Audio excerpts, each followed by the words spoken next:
Hey everybody, this is David at BarnYard Bees. What I'm doing this morning, I'm doing a few splits, and what I'm doing splits with is these ripe queen cells that are about ready to hatch.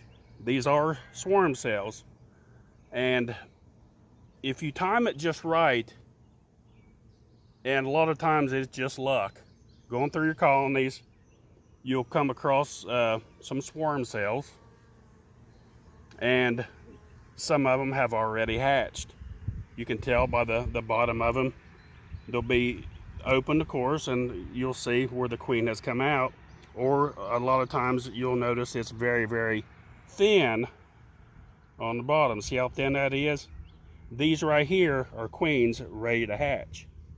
So what I'm going to do, I'm going to take advantage of these and make a couple splits with queens about ready to hatch, queen cells about ready to hatch. So what I'm going to do, and I might have to put this on pause, I got my little mini nuke sitting right here. Now I'll have to put it on pause for a minute because I can't do this one-handed. But what I'm going to do, I'm going to place this thing carefully right in between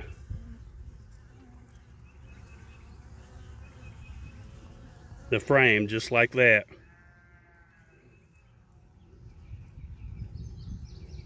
You got to be careful because you want it to stick, so it's got a little bit of honey on it to help it stick.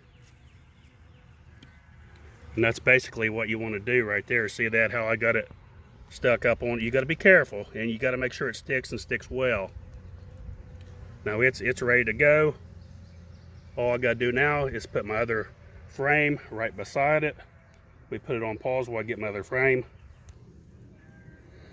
It doesn't take these colonies long to know that they're queenless. So what I would recommend is to do this the day before. Go ahead and put your frames in there.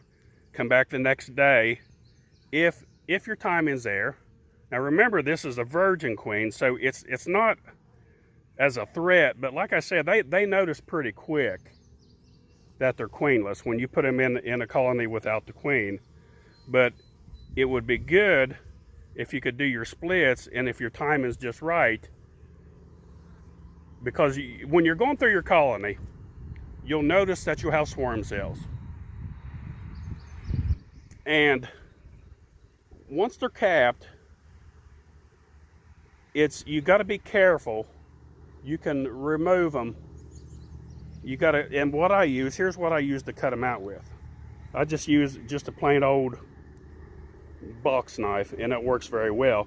And I just cut around the cell very gently, very slowly, and push it out from the other side very slow so you won't damage it.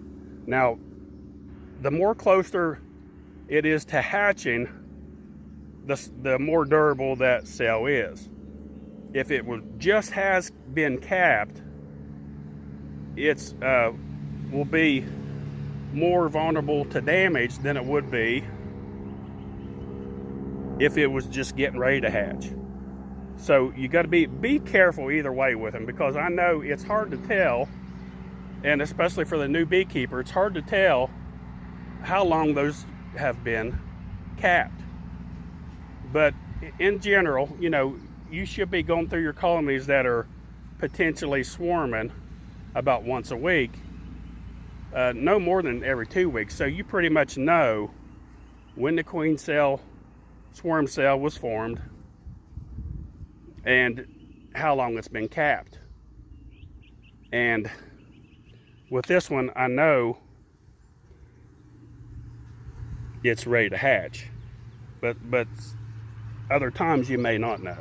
That's what I'm trying to get at. It's just, either way, just be very gentle with them. Now,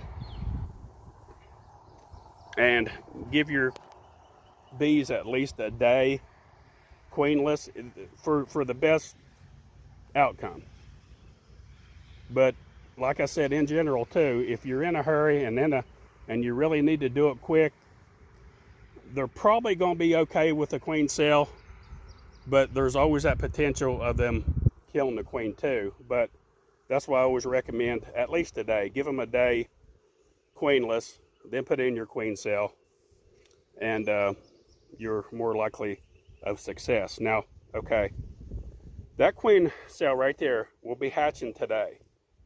And like I said, the reason I know that is because all those swarm cells, there was 5 swarm cells, and I've cut out 4, and some of them had already hatched. Some other ones had already hatched, so I know that they're hatching now. So give them a week and come back and check and see if she's laying yet. See if she's been mated. If not, you can wait a little bit longer if you want. If you want to go 10 days or even 2 weeks. But remember that your bees, the further it goes without a queen, just like installing a package, they're going to decrease in numbers, unless that's why it's always good to do your splits with a frame of capped brood, because they're going to be generating and hatching too, so that'll kind of hold your numbers up there a little bit. But 7 days, 10 days, it's good to go in, see if she's laying. If not, maybe give her a couple more days, check, see if she's, because remember, the virgin queen, she'll hatch, she'll actually stay in the hive for a couple of days because she's got to mature, everything's tender, she can't fly, and then she's got to fly out, and it can get complex. She can be out for a day, she can be out for 2 days, 3 days. It's hard to tell sometimes. I try to give them a week. Like, I know she's gonna hatch today, so I'm gonna give her 7 days. And then check and see if she's laying. If not, I may give her about 3 more days and check and look very carefully. Make sure, look and see if you got, because there'll be a very small pattern of eggs when she starts laying. There won't be a whole lot because she's a new queen and she'll ramp up as she gets older. So after about 10 days or so, and I see that I can't find her and there's no eggs, chances are something happened to her, a bird ate her, something ate her. She didn't mate successfully, and you need to do something else. Look for another queen cell, put you in a mated queen, whatever. But just a little tip from Barnyard Bees, doing some splits today, and hope that helped you out. Don't forget, folks, BarnYardBees.com for all your beekeeping supplies, nukes, packages, queens. And don't forget to click on the little bell, like and subscribe. Thanks for watching. Barnyard Bees.